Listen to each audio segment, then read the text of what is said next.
মুসলমান তো ভাগের জাত। মুসলমান আবারও যদি একবার গর্জে উঠতে পারে, শাহজালালের মতো আবার আল্লাহু আকবারের ধ্বনি তুলতে পারে, মুসলমানদের ধ্বনির আওয়াজে সমস্ত বাতিল শক্তি পালাবার পথ খুঁজে পাবে না, পালাবার পথ খুঁজে পাবে না। কথা বলেন ঠিক কিনা? হে মুসলিম ঘুমন্ত শার্দুলেরা, ঘুম থেকে জেগে উঠতে হবে। হে মুসলিমদের ঘুমন্ত বাঘের বাচ্চারা, ঘুম থেকে জেগে উঠো। আরেকবার শাহজালালের মতো তাকবীর দেওয়া শিখো। দুনিয়ার সমস্ত অপশক্তি, তন্ত্রমন্ত্র, দুনিয়ার সমস্ত খ্রিস্টানি শক্তি তোমাদের তাকবীরের সামনে টেকবে না। সব ধ্বংস হয়ে যাবে, সব ধ্বংস হয়ে যাবে। কথা বলেন ঠিক কিনা?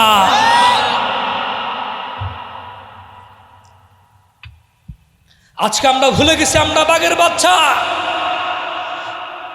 বাঘের বাচ্চা যেমন ভুলে গিয়েছিল ছাগলের সঙ্গে থাকতে থাকতে, আমরা আজকে ইহুদি খ্রিস্টানদের সঙ্গে থাকতে থাকতে আমরা ভুলে গেছি আমাদের শক্তি কোথায়। আমাদের শক্তি অস্ত্রের মধ্যে নয়, আমাদের শক্তি সৈন্যবাহিনীর মধ্যে নয়। আল্লাহ বলেছেন ইস্তাঈনু বিস-সাবরি ওয়াস-সালাহ। তোমার শক্তি হলো নামাজের মধ্যে, তোমার শক্তি হলো সবরের মধ্যে। নামাজ প্রতিষ্ঠা করো, নামাজ ধরো, সবরের গুণ অর্জন করো। নামাজ এবং সবরের গুণ অর্জন করো। এই দুই গুণ অর্জন করতে পারলে তোমাদের এই দুই গুণের সামনে পৃথিবীর কোনো শক্তি টেকবে না, সব ধ্বংস হয়ে যাবে। কথা বলেন ঠিক কিনা? হে মুসলমানেরা, আমাদের এই দেহের প্রতি ফোঁটা রক্ত কে দিয়েছেন? কথা বলেন কে দিয়েছেন? হৃদয়ের স্পন্দন কে দিয়েছেন? এ হাতের মুষ্টিবদ্ধ শক্তি কে দিয়েছেন? সুতরাং এ হাত মুষ্টিবদ্ধ হবে, গলার সমস্ত শক্তিগুলোকে ঐক্যবদ্ধ করে স্লোগান দিবে। কোনো নেতার নামে নয়, কোনো নেত্রীর নামে নয়, স্লোগান দিবে আল্লাহর নামের স্লোগান, তাকবীরের স্লোগান। কথা বলেন ঠিক কিনা? হে মুসলমান, তোমাদের এক ফোঁটা যদি রক্ত আল্লাহর এই জমিনে ঝরতে হয়, কোনো তন্ত্রের মন্ত্রের জন্য ঝরবে না, কোনো নেতা নেত্রীর জন্য ঝরবে না। রক্ত দিতে হবে আল্লাহর নবীর ইজ্জতের হেফাজতের জন্য, রক্ত দিতে হবে কোরআনের রাজ কায়েম করার জন্য। কথা বলেন ঠিক কিনা? আমাদের জীবন কয়টা? কথা বলেন জীবন কয়টা? আমাদের কল্লার উপর মাথা আমাদের কয়টা? মরতে হবে কয়বার? মরতে যখন একবারই হবে, এই জীবন দিব আল্লাহর নবীর ইজ্জতের হেফাজতের জন্য, এই জীবন দিব আল্লাহর কোরআনের রাজ কায়েম করার জন্য। কথা বলেন ঠিক কিনা?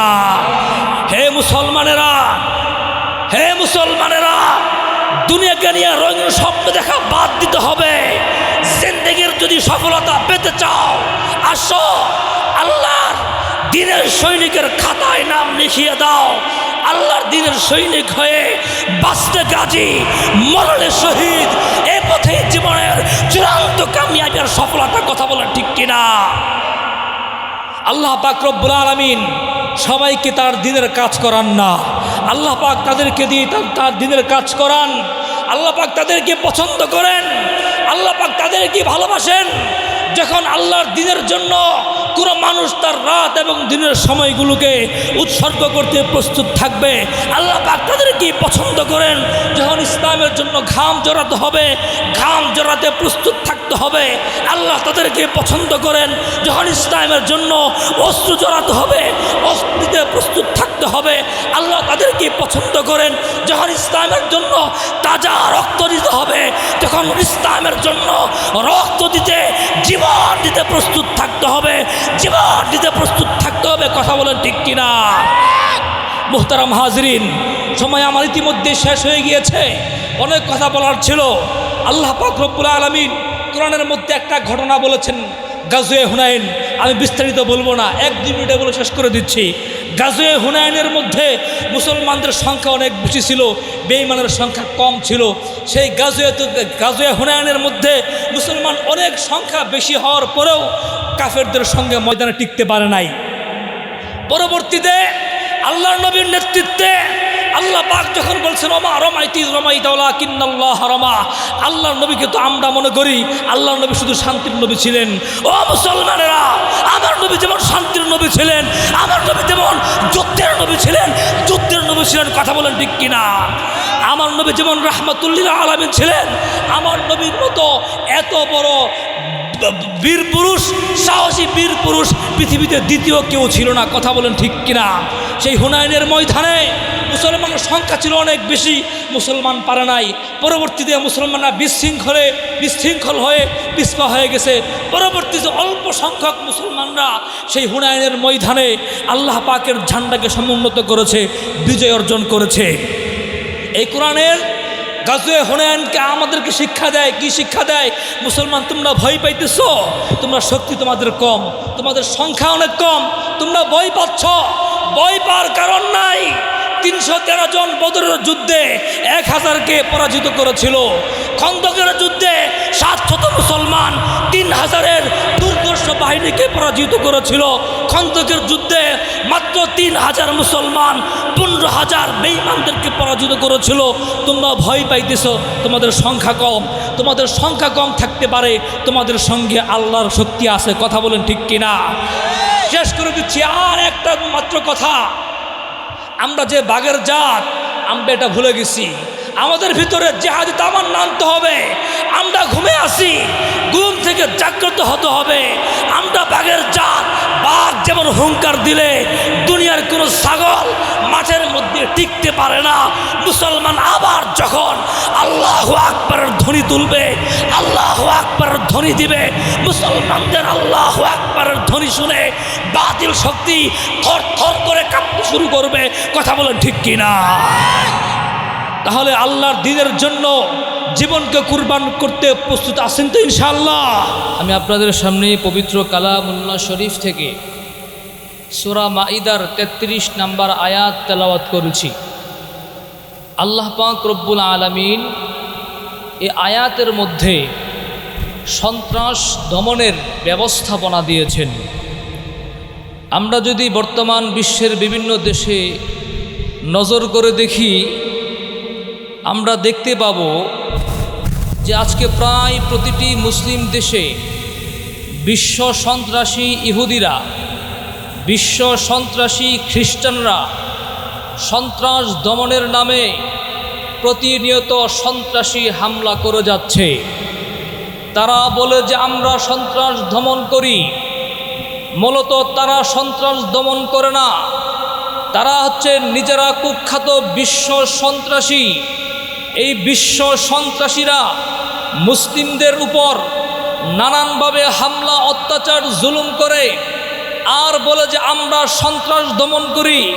মূলত তারা সন্ত্রাস দমন করে না, তারা সন্ত্রাস দমনের নামে মুসলিম দেশগুলিতে তারাই সন্ত্রাসী আক্রমণ চালায়। কথা বলেন ঠিক কিনা? এই সন্ত্রাস দমনের ব্যবস্থা দিয়ে আল্লাহ পাক রব্বুল আলামিন সূরা মাঈদার 33 নম্বর আয়াত নাজিল করেছেন। এই আয়াতটি নাজিল হয়েছে একটি ঘটনাকে কেন্দ্র করে। আমরা প্রথমেই এই আয়াতের শানে নুজুল বোঝার চেষ্টা করব। যদি আমরা আয়াতের শানে নুজুল বা প্রেক্ষাপট বুঝতে পারি, তাহলে আয়াতের অর্থ মর্ম আমাদের জন্য বোঝা সহজ হবে। এই আয়াতখান আল্লাহ পাক নাজিল করেছেন একটি ঘটনা উপলক্ষে। ঘটনা হলো এই, মধ্যপ্রাচ্য বাহরাইন দেশ থেকে কুরাইনা বংশের কিছু লোক মদিনায় আগমন করেছিল। আল্লাহর দরবারে, আল্লাহর রসুলের দরবার আগমন করেছিল। বাহরাইন থেকে কুরাইনা বংশের লোকেরা একত্রিত হয়ে আল্লাহর রসুলের দরবারে আগমন করে তারা আল্লাহর রসুলের কাছে আবেদন করলো, ইয়া রাসূলুল্লাহ, আমরা বুঝতে পেরেছি যে ইসলাম সত্য, ইসলাম ধর্ম এই পৃথিবীতে সত্য ধর্ম, এটা আমরা বুঝতে পেরেছি। অতএব আমরা ইসলাম গ্রহণ করতে চাই, আমাদেরকে কালেমা পড়িয়ে মুসলমান বানিয়ে দেন।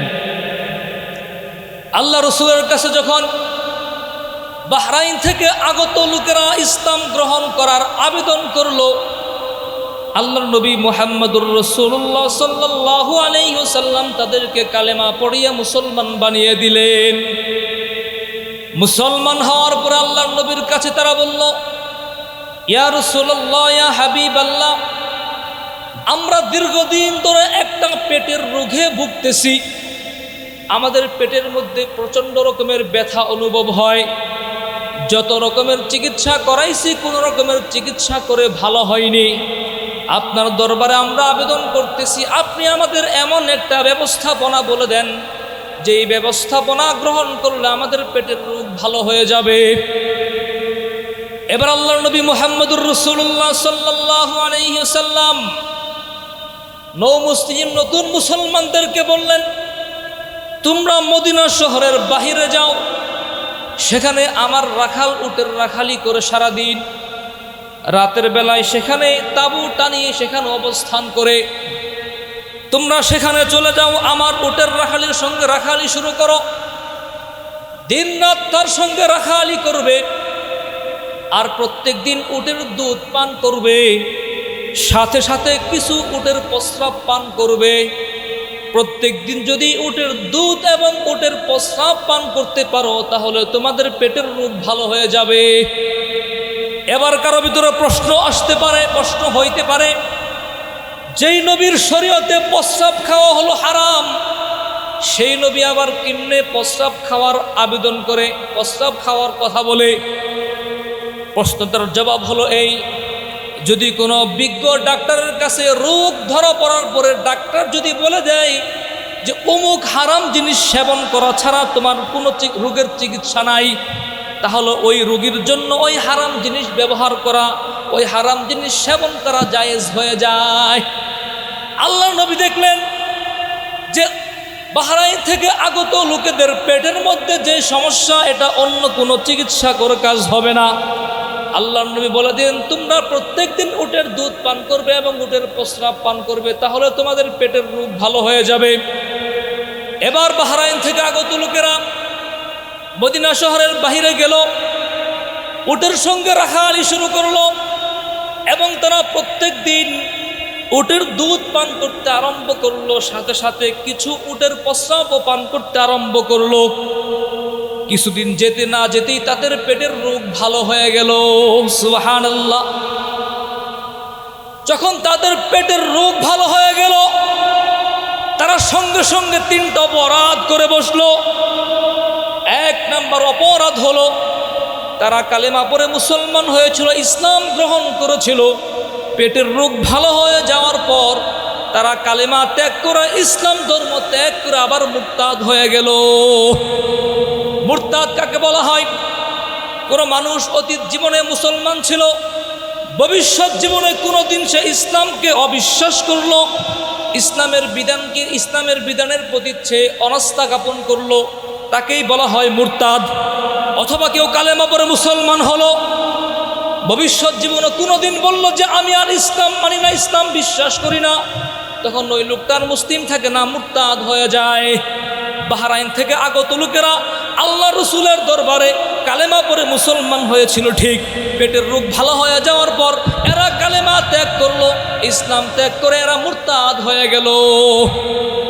আল্লাহ পাক রব্বুল আলামিন সূরা বাকারার মধ্যে বলেছেন, ওমাই ইয়ারতাদিদ মিনকুম আন দীনিহি ফায়ামুত ওয়া কাফিরুন ফাউলাইকা হাবিতাত আমালুহুম ফিদ দুনিয়া ওয়াল আখিরাহ। তোমাদের মধ্যে যদি কোনো ব্যক্তি মুরতাদ হয়ে যায়, ইসলাম ত্যাগ করে, তাহলে তার পিছনের সমস্ত আমলগুলো আল্লাহ বাদ করে দিবেন, বরবাদ করে দিবেন, মুছে ফেলবেন। সারা জীবন হজ করেছে, যাকাত দিয়েছে, দান করেছে, সদকা করেছে, সেজদা করেছে, অনেক কিছু করেছে, অনেক সওয়াবের কাজ করেছে, যেদিন সে মুরতাদ হয়ে গেল, ইসলাম থেকে বের হয়ে গেল, আল্লাহর কোরআন জবাব দেয় তার আমল, তার পিছনের সমস্ত আমলগুলো আল্লাহ পাক বরবাদ করে দেন। এটা হলো আল্লাহ পাকের বিধান। তার আখিরাত হবে জাহান্নাম, তার ঠিকানা হবে জাহান্নামে। দুনিয়ার একটা বিচার ব্যবস্থা আছে। যদি কোনো মুসলিম দেশে কোনো মানুষ মুসলমানদের মধ্য থেকে মুরতাদ হয়ে যায়, তাহলে ওই লোকটাকে দুনিয়াতে বাঁচিয়ে রাখার কোনো অধিকার কোনো মানুষের নাই। মুসলিম সরকারের নেতৃত্বে যদি কোনো মুসলমান মুরতাদ হয়ে যায়, তাকে 3 দিন সময় দেওয়া হবে তওবা করার মতো সময়।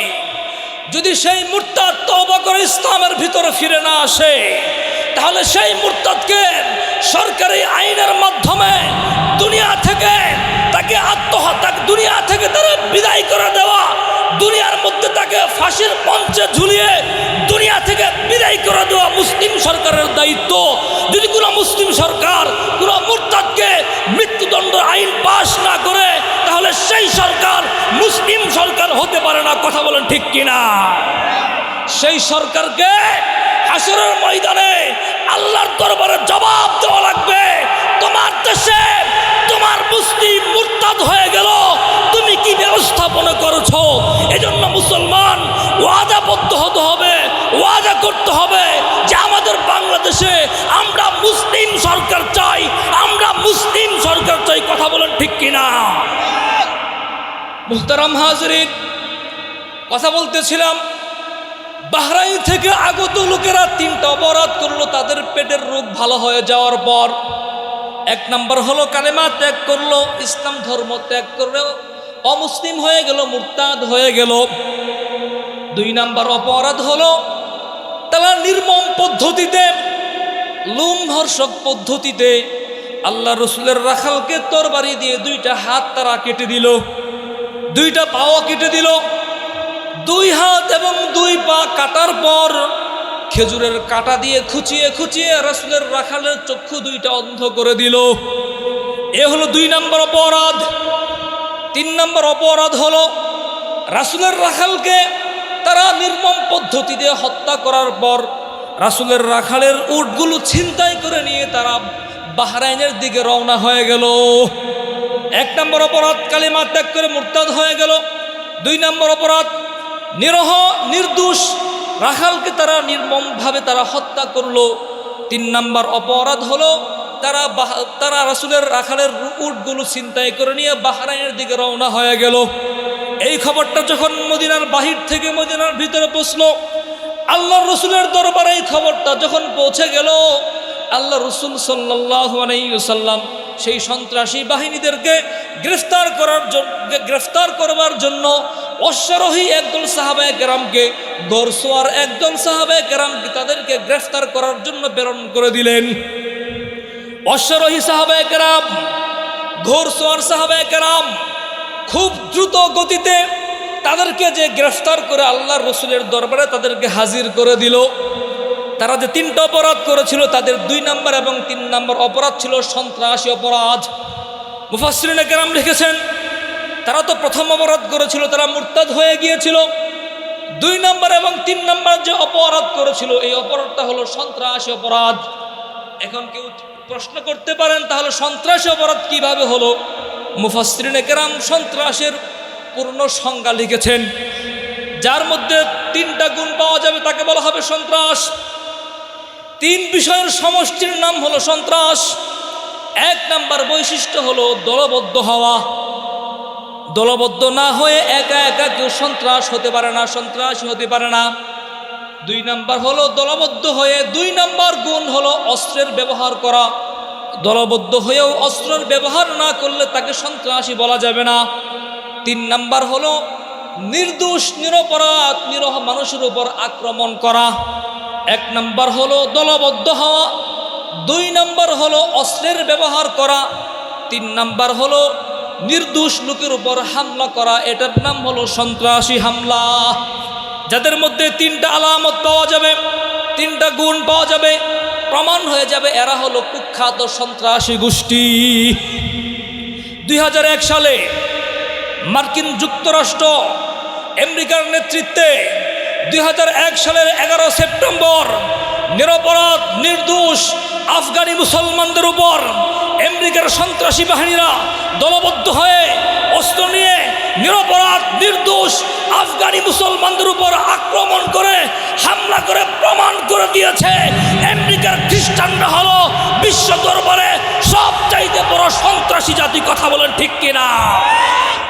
2003 সালে 20 মার্চ আমেরিকার নেতৃত্বে এই খ্রিস্টান বাহিনী দলবদ্ধ হয়ে অস্ত্র নিয়ে ইরাকের নির্দোষ মুসলমানের উপর আক্রমণ করে হামলা করে প্রমাণ করে দিয়েছে বিশ্ব দরবারে যে আমেরিকার খ্রিস্টানরাই হলো বড় সন্ত্রাসী দল। কথা বলেন ঠিক কিনা? শুধু তাই না, 1992 সালে মুসলমানদের ঐতিহ্য মসজিদ বাবরি মসজিদ ইন্ডিয়ার মধ্যে অযোধ্যা শহরে 1992 সালে 6 ডিসেম্বর এই উগ্রবাদী হিন্দু গোষ্ঠী নিরপরাধ মুসলিম জাতি তাদের ঐতিহ্য মসজিদে বাবরির মধ্যে তারা হামলা করলো দলবদ্ধ হয়ে অস্ত্র নিয়ে নিরপরাধ নির্দোষ মুসলিম এবং তাদের মসজিদের উপর হামলা করলো, মসজিদকে শহীদ করলো। তারা প্রমাণ করলো তারাও সন্ত্রাসী গোষ্ঠী। কথা বলেন ঠিক কিনা? সর্বশেষ 2023 সালের 7 অক্টোবর থেকে শুরু হয়েছে গাজার মধ্যে হামলা। কথা বলেন ঠিক কিনা? গাজার মধ্যে দীর্ঘদিন ধরে হামলা চলতেছে। সর্বশেষ এই ইসরায়েলি অসভ্য বর্বর জাতি, অসভ্য জাতি, এই ইসরায়েলের ইহুদিরা দলবদ্ধ হয়ে অস্ত্র নিয়ে নিরপরাধ নির্দোষ গাজার মুসলমানদের উপর এমনভাবে আক্রমণ শুরু করে দিয়েছে, গাজার মাটিকে তারা তামা বানিয়ে দিয়েছে। বিশ্ব দরবারে প্রমাণ করেছে তারা হলো বিশ্ব সন্ত্রাসী জাতি, তারাই বিশ্ব সন্ত্রাসী জাতি। কথা বলে ঠিক কিনা? মুহতারাম হাজিরিন, আমি সন্ত্রাসের ডেফিনেশন বলতেছিলাম। সন্ত্রাস কাকে বলা হয়? যার মধ্যে 3টা বৈশিষ্ট্য পাওয়া যাবে। 1 নম্বর দলবদ্ধ হওয়া, 2 নম্বর অস্ত্রের ব্যবহার করা, 3 নম্বর নির্দোষের উপর হামলা করা। যার মধ্যে এই 3টা আলামত পাওয়া যাবে ওই লোকটা বিশ্ব দরবারে সন্ত্রাসী বলে সাব্যস্ত হবে।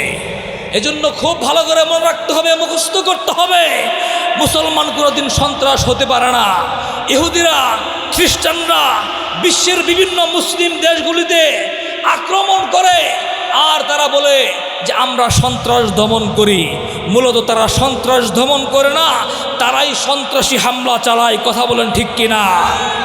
আপনাদেরকে একটা গল্প বলে উদাহরণ দিব। এক দেশে ছিল এক কুখ্যাত চোর। চোরের নাম ছিল কালু মিয়া। কুখ্যাত চোর, তার চেহারা কেউ চিনে না। একদিন বাজারে গেল, যার পর দেখতেছে দোকানদার টাকা গুনে।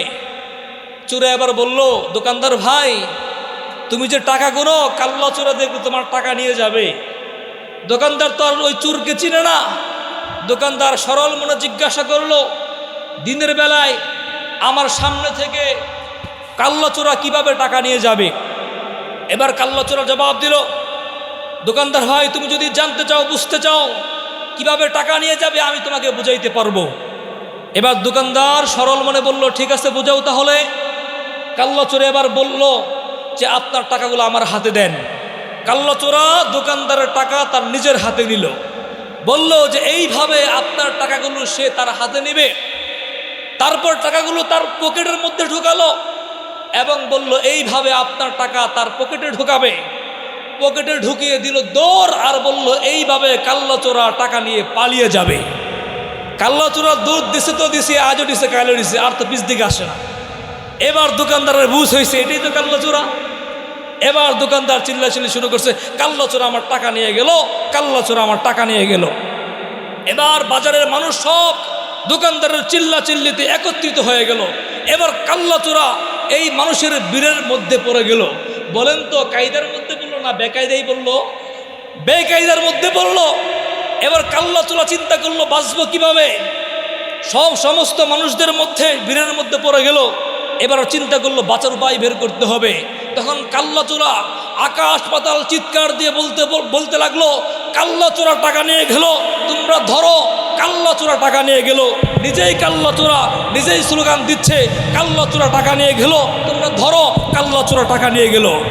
এই কথা কেন বলে? মানুষ যেন বুঝতে না পারে সে নিজেই কাল্লা চোরা। কথা বলেন ঠিক কিনা? ঠিক তেমনি ভাবে আজকে বিশ্বের ইহুদি খ্রিস্টানরা সন্ত্রাসী জাতিরা তারা সন্ত্রাসী হামলা করে এবং তারা বলে যে আমরা সন্ত্রাস দমন করি। তারা সন্ত্রাস দমন করে না। পৃথিবীর মানুষ যেন বুঝতে না পারে যে তারাই সন্ত্রাসী, এ কথা যেন চিন্তাও করতে না পারে। তারা সন্ত্রাসী হামলা চালায় সন্ত্রাস দমনের নামে। তারা সন্ত্রাস দমন করে না, তারাই সন্ত্রাসী হামলা চালায়, তারাই সন্ত্রাসী হামলা চালায়। কথা বলেন ঠিক কিনা? মুহতারাম হাজিরিন, বুঝাইতে চাইলাম সারা বিশ্বের ইহুদি খ্রিস্টানরা সন্ত্রাসী হামলা চালায় সন্ত্রাস দমনের নামে। এই যে বলতেছিলাম, সন্ত্রাসের ডেফিনেশন বলে দিলাম। তিন গুণ বিশিষ্ট, তিনটা বৈশিষ্ট্য যার মধ্যে পাওয়া যাবে তাকে বলা হবে সন্ত্রাস। 1 নম্বর দলবদ্ধ হওয়া, 2 নম্বর অস্ত্রের ব্যবহার করা, 3 নম্বর নির্দোষ লোকের উপর হামলা করা। বাহরাইন থেকে আগত লোকেরা দলবদ্ধভাবে এসেছিল, একা একা আসে নাই। 1 নম্বর কারণ পাওয়া যায় নাই। বাহরাইন থেকে আগত লোকেরা দলবদ্ধভাবে এসেছিল, 1 নম্বর কারণ পাওয়া গেল। বাহরাইন থেকে আগত লোকেরা রাসূলের রাখালকে হাত পা কেটে দিয়েছিল অস্ত্র দিয়ে, তারা অস্ত্রের ব্যবহার করেছিল। 2 নম্বর অপরাধ পাওয়া গেল, 2 নম্বর আলামত পাওয়া গেল। রাসূলের রাখালের কোনো দোষ ছিল না, নির্দোষ ছিল। বাহরাইন থেকে আগত লোকেরা নির্দোষ রাসূলের রাখালের উপর আক্রমণ করলো, হামলা করলো। 3 নম্বর আলামত পাওয়া গেল। তাহলে বাহরাইন থেকে আগত লোকদের মধ্যে কয়টা আলামত পাওয়া গেল? 3টা আলামত পাওয়া গেল। দলবদ্ধতা পাওয়া গেল, অস্ত্রের ব্যবহার পাওয়া গেল, নির্দোষের উপর হামলা পাওয়া গেল। সুতরাং প্রমাণ হলো বাহরাইন থেকে আগত লোকেরা হলো সন্ত্রাসী জাতি। কথা বলেন ঠিক কিনা? এই সন্ত্রাসী দলকে যখন সাহাবায়ে কেরাম গ্রেফতার করে আল্লাহর নবীর দরবার উপস্থিত করে দিল, এবার আল্লাহর নবী সাল্লাল্লাহু আলাইহি সাল্লাম এদের কি বিচার করবেন, কিভাবে সন্ত্রাস দমন করবেন? আল্লাহর নবীর দরবারে ইতিপূর্বে কোনো সন্ত্রাস আল্লাহর নবীর দরবারে ধরা পড়ে নাই, বিচারও করার প্রয়োজন হয় নাই। এই প্রথম সন্ত্রাসী দল আল্লাহর নবীর দরবারে ধরা পড়ল। এখন কি বিচার করবেন? কি বিচার করলে সন্ত্রাস দমন হবে, এলাকা সন্ত্রাস মুক্ত হবে? এবার আল্লাহ পাক রব্বুল আলামিন আল্লাহর নবীর কাছে সূরা মাইদার 33 নম্বর আয়াত নাজিল করে সন্ত্রাস দমনের ব্যবস্থাপনা বলে দিলেন। সুবহানাল্লাহ। আজকে যে আয়াত পড়েছি এই আয়াতের ঘটনা হলো এই ঘটনা উপলক্ষে আল্লাহর নবীর কাছে সূরা মাইদার 33 নম্বর আয়াত নাজিল হলো, ওগো নবী আপনার কাছে সন্ত্রাসী দল গ্রেফতার হয়েছে, দরবার উপস্থিত হয়েছে, এবার কি বিচার করবেন? আল্লাহ বিচারের ভঙ্গি বলে দিলেন, বিচারের ব্যবস্থাটা আল্লাহ পাক বলে দিলেন। এবার আমরা বোঝার চেষ্টা করব আল্লাহ পাক কি বিচার ব্যবস্থা দিলেন। এর আগে আমাদের বুঝতে হবে সন্ত্রাসী হামলা কত প্রকার। সন্ত্রাস হল 3 গুণ মিলে হলো সন্ত্রাস। আর এই সন্ত্রাসীদের হামলা হলো আবার 4 পদ্ধতিতে হয়, 4 প্রকার। সন্ত্রাসীরা 4 ভাবে হামলা করে। তাদের হামলার প্রকার হলো 4 রকমের। সন্ত্রাসীরা দলবদ্ধ হয়ে অস্ত্র নিয়ে নির্দোষ লোকের উপর হামলা করে, মানুষও হত্যা করে এবং তাদের সম্পদ লুণ্ঠন করে। এটা হলো সন্ত্রাসী 1 নম্বর কর্মকাণ্ড। হামলা করলো, মানুষ হত্যা করলো, তাদের সম্পদ লুণ্ঠন করলো, এটা হলো 1 নম্বরই সন্ত্রাসী কর্মকাণ্ড। 2 নম্বর হলো সন্ত্রাসীরা দলবদ্ধ হয়ে অস্ত্র নিয়ে নির্দোষ লোকের উপর হামলা করলো, হত্যা করলো, কিন্তু সম্পদ লুণ্ঠন করতে পারলো না। এটা হলো সন্ত্রাসী হামলার 2য় প্রকার। 3 নম্বর হলো সন্ত্রাসীরা দলবদ্ধ হয়ে অস্ত্র নিয়ে নির্দোষ লোকের উপর হামলা করলো, হামলা করলে সম্পদ লুণ্ঠন করলো, কিন্তু মানুষ হত্যা করতে পারলো না। এটা হলো 3 নম্বর হামলার পদ্ধতি, 3 নম্বর প্রকার। 4 নম্বর হলো সন্ত্রাসীরা দলবদ্ধ হয়ে অস্ত্র নিয়ে নিরপরাধ নির্দোষ লোকের উপর হামলা করলো ঠিক, কিন্তু মানুষও হত্যা করতে পারেনি, সম্পদ লুণ্ঠন করতে পারেনি। এটা হলো 4 নম্বর প্রকার। 1 নম্বর হামলা করে মানুষ হত্যা করলো, সম্পদ লুণ্ঠন করলো। 2 নম্বর হামলা করলো, মানুষ হত্যা করলো, কিন্তু সম্পদ লুণ্ঠন করতে পারে নাই। 3 নম্বর পদ্ধতি হলো হামলা করে সম্পদ লুণ্ঠন করলো, মানুষ হত্যা করতে পারে নাই। 4 নম্বর হলো হামলা করেছিল কিন্তু মানুষ হত্যা করতে পারে নাই, সম্পদ লুণ্ঠন করতে পারে নাই।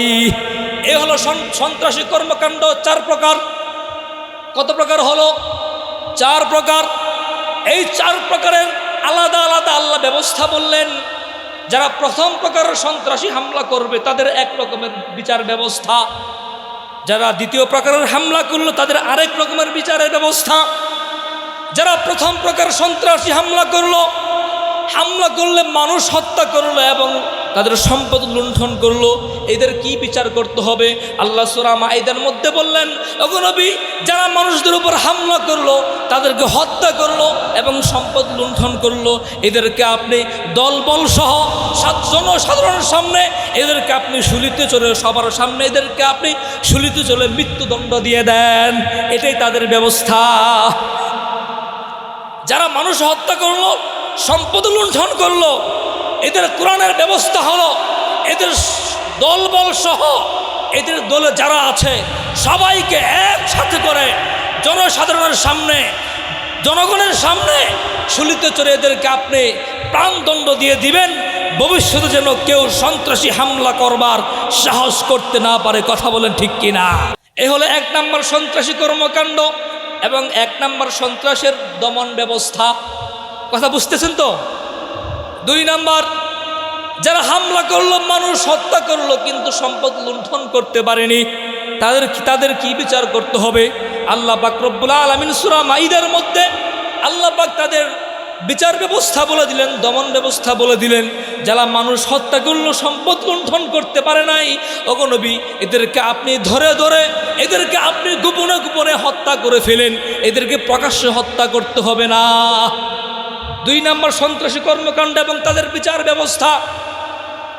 3 নম্বর সন্ত্রাসী কর্মকাণ্ড হলো সন্ত্রাসীরা দলবদ্ধ হয়ে অস্ত্র নিয়ে নির্দোষ লোকের উপর হামলা করে সম্পদ লুণ্ঠন করলো কিন্তু মানুষ হত্যা করতে পারে নাই, এদের কি বিচার করতে হবে? এদের কোরআনের বিচার হলো এদেরকে গ্রেফতার করে এদের এক পাশের হাত এক পাশের পাগুলো আপনি কেটে দেন।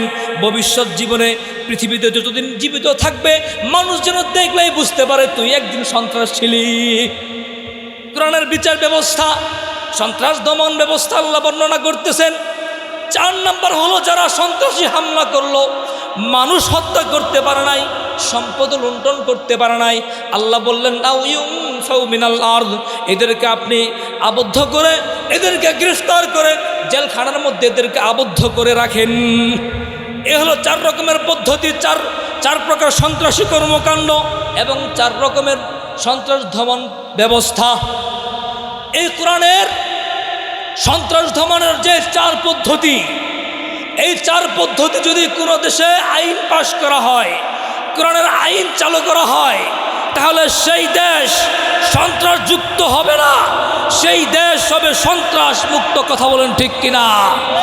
যদি কোনো দেশের সরকার কোরআনের সূরা মাইদা 33 নম্বর আয়াতের এই বিচার ব্যবস্থাটা প্রয়োগ না করে, সংসদে আইন পাশ না করে, সেই দেশে অনেক কিছু করতে পারবে, অনেক ব্যবস্থাপনা করতে পারবে, সেই দেশ কোনোদিন সন্ত্রাস মুক্ত হবে না। কথা বলেন ঠিক কিনা?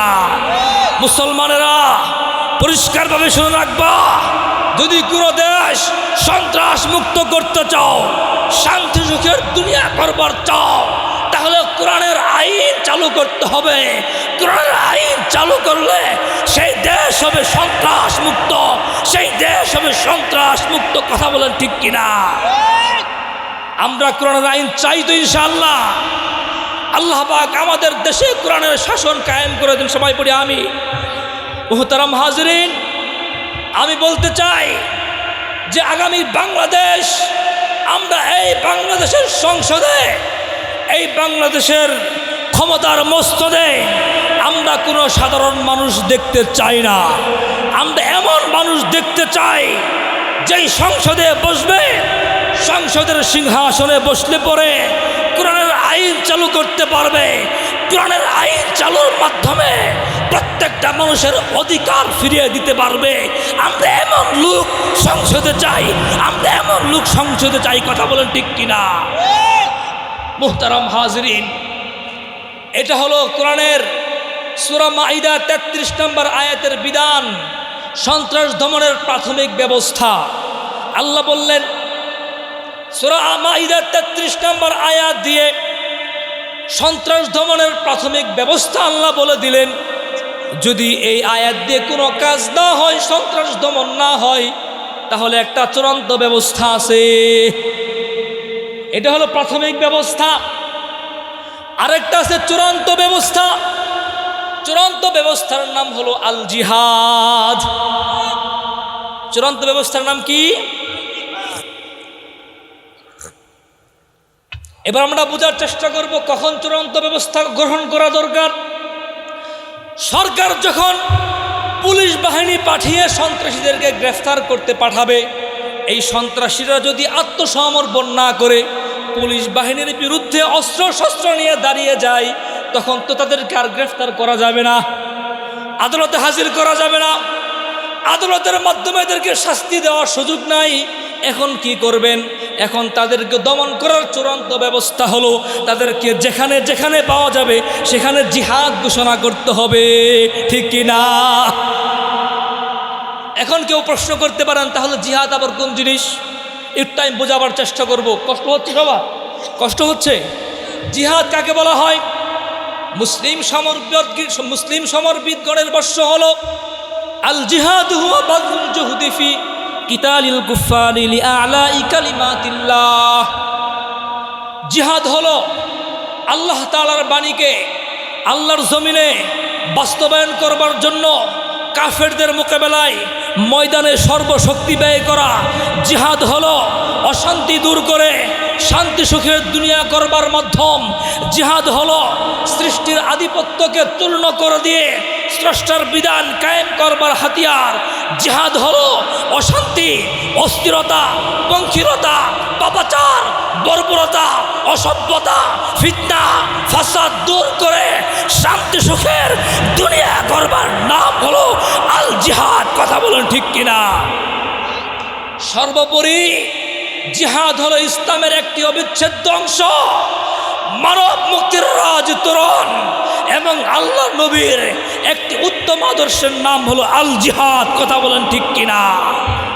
এখন জিহাদের কথা শুনলেই তো আমরা ভয় পাই, আমরা ভয় করি যে আজকে আমেরিকার হাতে এত সামরিক শক্তি রয়েছে, ইসরায়েলের হাতে আজকে এত আধুনিক অস্ত্র শস্ত্র রয়েছে, আজকে সেই হিন্দু মার্কিনদের কাছে এত আধুনিক শক্তি, এত সামরিক শক্তি রয়েছে, আমরা তাদের বিরুদ্ধে কি দিয়ে আমরা যুদ্ধ করব?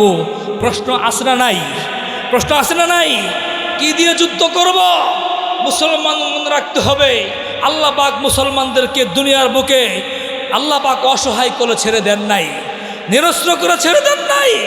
আল্লাহ পাক আল্লাহর কোরআন সূরা বাকারার 153 নম্বর আয়াতে আল্লাহ পাক আমাদেরকে একটা অস্ত্র দিয়েছেন। কেমন অস্ত্র দিয়েছেন? আল্লাহ বলতেছেন, ইয়া আইয়ুহাল্লাযীনা আমানুস্তাঈনু বিস-সাবরি ওয়াস-সালাহ। মুসলমান জীবনে দুইটা বৈশিষ্ট্য অর্জন করবা, আল্লাহ পাকের কাছ থেকে তখন তোমরা সাহায্য পাবা। এই সাহায্যটাই হলো তোমাদের দুনিয়ার বুকে সবচেয়ে বড় অস্ত্র। দুইটা গুণ অর্জন করতে হবে। দুইটা গুণ হলো মুসলমানের শক্তি, দুইটা গুণ হলো মুসলমানদের অস্ত্রের শক্তি, মুসলমানদের সামরিক শক্তি। এই দুইটা গুণ মুসলমান অর্জন করবে, এই দুইটা গুণ দিয়ে মুসলমান সারা পৃথিবীর সঙ্গে যুদ্ধ করবে। মুসলমান অসহায় নয়, মুসলমানের কাছে শক্তি আছে, মুসলমান শক্তি ব্যবহার করার পদ্ধতি জানে না। শক্তি অনেক আছে, শক্তি ব্যবহার করার পদ্ধতি মুসলমান ভুলে গেছে। শক্তি অনেক থাকলে কি কাজ হবে যদি ব্যবহার করার পদ্ধতি না জানা থাকে? আপনার কাছে অনেক শক্তি আছে, কিন্তু ব্যবহার করার পদ্ধতি আপনি জানেন না, সেই শক্তি আপনার কোনো কাজে আসবে না। আসবে? আপনার কাছে কাটা রাইফেল আছে, রাইফেল থেকে আপনি গুলি ছুটতে পারেন না, সেই রাইফেল দিয়ে শত্রুর মুখোমুখি আপনার কোনো কাজে আসবে না। আসবে? শক্তি অনেক আছে, কিন্তু ব্যবহার করার পদ্ধতি আপনি জানেন না, সেই শক্তি আপনার কোনো কাজে আসবে না। এজন্য মুসলমানের শক্তি আছে, মুসলমান ব্যবহার করার পদ্ধতি ভুলে গেছে। মুসলমানের শক্তি আছে, মুসলমান যদি আবারও তাদের সেই শক্তি ব্যবহার করার পদ্ধতি শিখতে পারে, দুনিয়ার কোনো সন্ত্রাসী বাহিনী মুসলমানদের সেই শক্তির সামনে টিকতে পারবে না, ব্যাংকে খান খান হয়ে যাবে। কথা বলেন ঠিক কিনা? একটা গল্প বড় উদাহরণ দিব আপনাদের। এক লোক গেছে জঙ্গলে, দেখছে একটা বাঘের বাচ্চা, সেটাকে ধরে বাড়িতে আনছে। এখন বাঘের বাচ্চা কি খায় সে তো জানে না। এখন সে চিন্তা করলো কি খাওয়াবো। এখন সে বাঘের বাচ্চাকে, বাড়িতে ছিল ছাগলের বাচ্চা, ছাগলের বাচ্চার সঙ্গে লাগাই দিছে। ছাগলের বাচ্চা ছাগলের দুধ খায়, বাঘের বাচ্চাও ছাগলের বাচ্চার সঙ্গে ছাগলের দুধ খায়। এইভাবে দিন যায়, মাস যায়। কিছুদিন যাওয়ার পরে যখন ছাগলের বাচ্চা বড় হলো, বাঘের বাচ্চাটা আস্তে আস্তে বড় হচ্ছে। কিছুদিন যাওয়ার পর ছাগলের মাথার মধ্যে কিন্তু শিং গজায়, গজায় না? ছাগলের বাচ্চার মধ্যে যখন শিং গজায় তখন ছাগলের বাচ্চার তাফালিং বেড়ে যায়, বিভিন্ন জায়গায় গোতাগুতি শুরু করে দেয়, গাছের মধ্যে গোতা দেয়, বেড়ার মধ্যে গোতা দেয়, যা পাই সেখানে গোতাগুতি শুরু করে। বাঘের বাচ্চার মাথায় তো শিং গজায় না, এবার ছাগলের বাচ্চার মাথার মধ্যে যখন শিং গজাইল, এই ছাগলের বাচ্চাগুলো বাঘের বাচ্চাকে গোতাইতে শুরু করলো। বাঘের বাচ্চাকে গোতা দেয় আর বাঘের বাচ্চা ব্যথা পায়, আর চিন্তা করে ওদের প্রত্যেকের মাথায় শিং আছে, আমার মাথায় শিং নাই, এজন্য ওরা আমাকে গোতা দেওয়ার সুযোগ পায়। যেদিন আমার মাথায় শিং হবে এদিন আমিও তাদেরকে গোতা দিব। আচ্ছা বলেন তো, কয়দিন পরে বাঘের বাচ্চার মাথায় শিং হবে? কোনো দিন শিং হবে? কিয়ামতের আগ পর্যন্ত শিং হবে? তাহলে বাঘের বাচ্চা দোয়া করতেছে, আল্লাহ আমাকে 2টা শিং দাও, ওরা আমাকে গোতা দিচ্ছে, আমিও যেন গোতা দিতে পারি। বাঘের বাচ্চার মধ্যে তো শিং হবে না, সারা জীবন দোয়া করলেও শিং হবে না।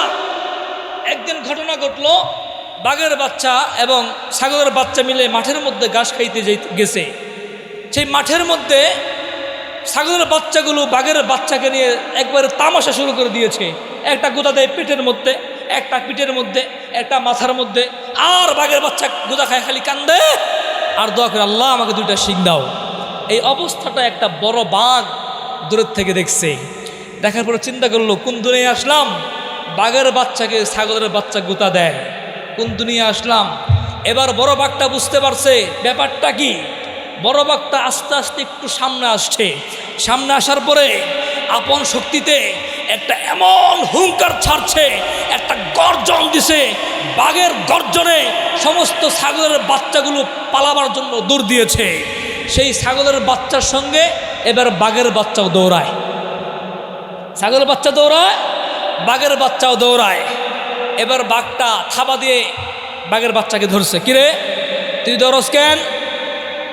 বাঘের বাচ্চা জবাব দেয়, তোমার যেই হুঙ্কার আমার তো কলিজা পান নাই, তুই দৌড়স কেন? কই ছাগলের বাচ্চা দৌড়ায় এজন্য আমি দৌড়াই।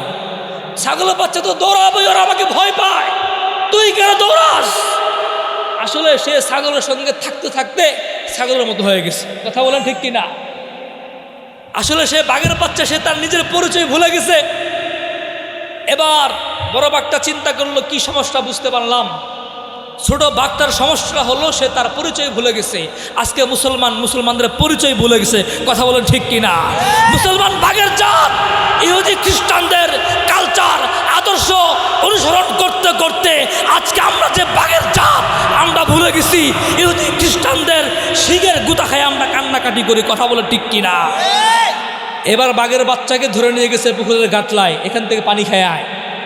বনের স্বচ্ছ টলটলা পানি।